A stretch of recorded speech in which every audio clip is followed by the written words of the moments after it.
Hi everyone, Nicole Simos here, Customer Success Associate for Asset Managers at YCharts. Today we'll be looking at our August Fund Flows report and we'll be reviewing how you can best analyze the Fund Flows report to take away some high-level market insights and better position your strategies. Before we dive into the actual reports, let's take a look at some highlights on this month's flows. This first slide here is going to be showing us equity-styled mutual fund and ETF flows. And the first thing that jumps out to us is this big blue bar here showing $8.107 billion of inflow into the large blend category. We can also take a look at some notable outflows here, looking at mid-cap growth and small value. On this next slide, we'll be taking a look at broad category mutual funds and ETF flows. And the first thing that we can notice here on the right-hand side is a huge outflow from money market funds, sitting at right about $50.112 billion.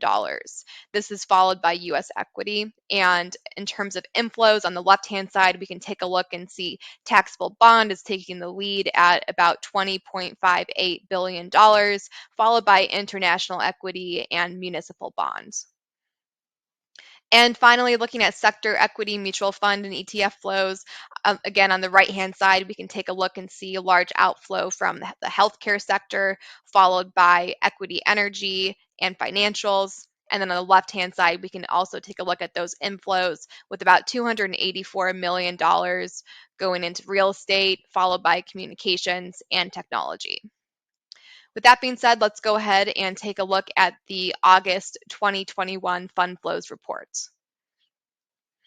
So on page 1 here, we'll see we're taking a quick look at market returns. This is going to give you all of the major market indices on the left-hand side, and then their returns on the right-hand side, looking at that 1-month period all the way out to 1 year.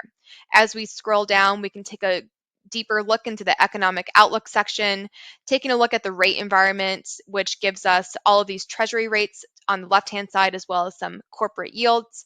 And then below that, we can take a quick look at some popular economic data sets, such as the 10-2 yield spread, US unemployment rate, US consumer price index, and US index of consumer sentiment. Page 2 is where we really get into the more interesting data, where we can take a look and see which categories had the greatest inflow specific to mutual funds looking at July. So as we can see, foreign large blend is leading the race here with about $12.07 billion inflow, followed by short-term bonds, muni national short, diversified emerging markets, and intermediate core plus bond. Those fund flows are located right here in the middle of the page, and then their category returns or category averages are on the right-hand side. We break this down even further, taking a look at the individual securities within each category that had the greatest inflows to really dice up this data in a little bit more detail. I often like to think about the fund flows report as a great tool for helping predict both market sentiment as well as investor sentiment. So if we were to look back up to these 5 categories, maybe take a look at foreign large blends specifically, we could assume that investors are hoping to cast a wider net into the markets. Coupled with diversified emerging markets, we could take a look at the dollar's recent rally and assume that investors are looking for a good entry point into anything outside of the US. Taking a look at intermediate core plus bond, we could certainly assume that investors are hoping to move away from high duration and really get the best bang for their buck in terms of risk. And finally, looking at short-term bond, this is really interesting to me. We saw short-term bond had $4.04 billion inflows in July.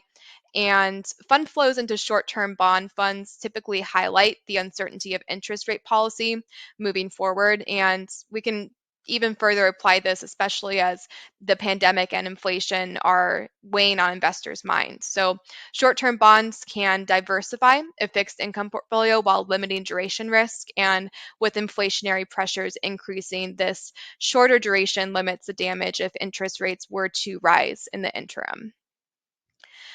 As we continue scrolling, we can take a look and see the greatest outflows for mutual funds. So in this case, these 5 categories are going to be focused on money market. If we think back to that initial visual I showed you, that was showing you the $50.43 billion of outflow, followed by large blend, large growth, mid-cap growth, and target date 2020. So looking at money market especially, we could assume that investors are unloading cash that was put on the sideline during the pandemic. And if we wanted to dig a little bit deeper into that to see the top funds with the largest outflows within that category, we could certainly scroll down and take a look at those. And finally, on this next page, we can take a look at the inflows for ETFs specifically. So we're seeing a lot of those same categories that were appearing for the mutual fund inflows, such as foreign large blend, short-term bond, inflation protected bond, large cap growth. So it's really telling us a similar story here when we're looking at those ETFs. And again, we do break those out in terms of the ETFs that had the largest inflows within each category below. And finally, as we saw those greatest outflows for mutual funds, we can see the same thing for ETFs here. And we can see that financial had the largest outflow at 2.93 billion, followed by small value, intermediate government, miscellaneous region, and real estate. The fund flows report wraps up exactly what was moving in the last month so you can better understand market and investor sentiment and better position your own strategies. That's all I had for you today. Thanks so much for tuning in.